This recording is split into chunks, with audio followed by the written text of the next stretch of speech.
A day in my life as an eduk student na 1 PM ang pasok.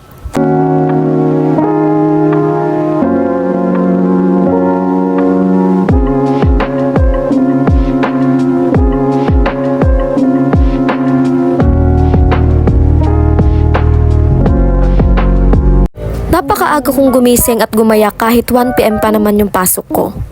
Pero bilang isang future educator, kailangan natin pumasok on time. At habang ako'y nasa biyahe nga ay nakita ko ang dati kong paaralan mula elementarya hanggang high school, kaya ito ay aking kinuhanan ng video. Napakabilis nga ng panahon na dati ako ay elementarya pa lamang pero ngayon ako ay 3rd year college na. Napakadami na rin nagbago sa dati kong paaralan kaya ako ay naninibago. Dahil natuwa ako sa pag-video sa dati kong paaralan, hindi ko namalayan ng oras, malapit na pala akong malate. Ang iniisip ko na nga lang sa mga oras na ito ay sana hindi ako malate dahil meron kaming activity na ipe-perform mamaya sa klase. Aligaga na nga ako sa mga oras na ito dahil meron pang ihahatid na isang pasahero. Naihatid na nga yung isang pasahero at andito na kami ngayon sa palengke. Kinakabahan na nga ako sa mga oras na ito dahil anong oras na rin at andito pa lang kami sa palengke.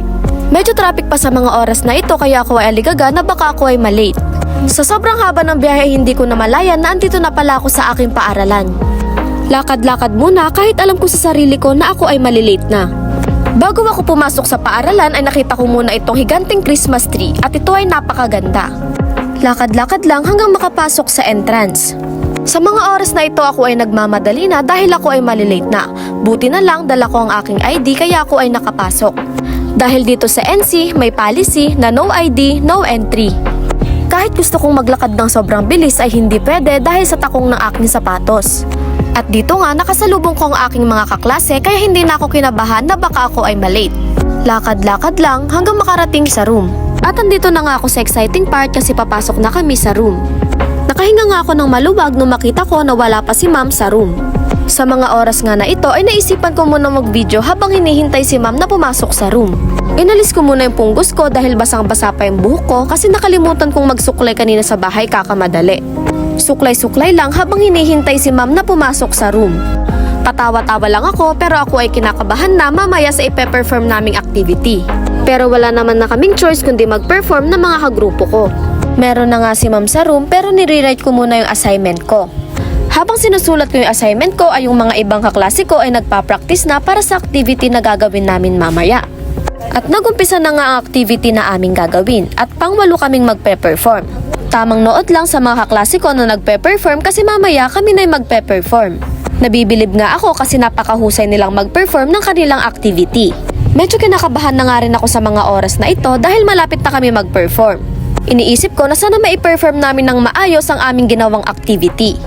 Tamang nood-nood lang kahit deep inside ay kinakabahan na. Sa mga oras na ito ay kinuha ko ang IMs na aming gagamitin at aking itong tinignan. Sobrang cute nilang lahat. Sa mga oras nga na ito ay kami na ang nagpe-perform ng aming mga kagrupo. In-enjoy ko na lamang ang activity na aming ginawa dahil memorize ko naman kung ano ang aking gagawin. At nakaraos na kami sa pag-perform ng aming activity. At sa mga oras nga na ito ay tapos na kami mag-perform at pinapanood na lang namin ang aming mga kaklase na hindi pa tapos mag-perform. Tapos na nga ang aming first subject kaya pumasok na kami dito sa pang-last naming subject. Tamang ayos lang muna ng gamit bago umupo at para makapagpahinga na rin. Habang wala pa si ma'am ay naisipan ko munang mag-ayos para kahit stress ay fresh pa rin. Charla, ngayon lang ako nakapag-ayos dahil hindi ko na naharap kanina na mag-ayos. At ito na nga ang finished product. Ayan, tamang aura-aura lang. Tamang paganda lang habang hinihintay si ma'am na pumasok sa room. Char! At sa mga oras nga na ito ay hinihintay pa rin namin si ma'am na pumasok sa room. Ayan, tamang flex lang sa mga klasikong nagchichismisan. Joke lang po! Sa mga oras nga na ito ay hindi na namin napigilan ng aming gutom kakahintay. Kaya lumabas muna kami para bumili ng pagkain. Sa mga oras nga na ito ay natatakam na talaga ako sa fishball at kwek-kwek.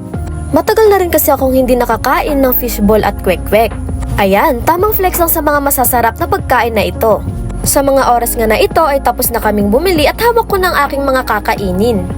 At nakabalik na nga kami sa school at pagbalik namin wala pa rin si ma'am. At sa oras nga na ito ay malapit na ring mag-time at wala pa si ma'am kaya naisipan na naming lumabas ng room. Dali-dali na kaming bumaba ng hagdan para makauwi na at para magawa pang mga ilang activity na pwede naming gawin. At naisipan namin na dito na lang lumabas para mapabilis ang aming paglalakad. At ilang minuto lang nga rin ay nakasakay na ako sa tricycle.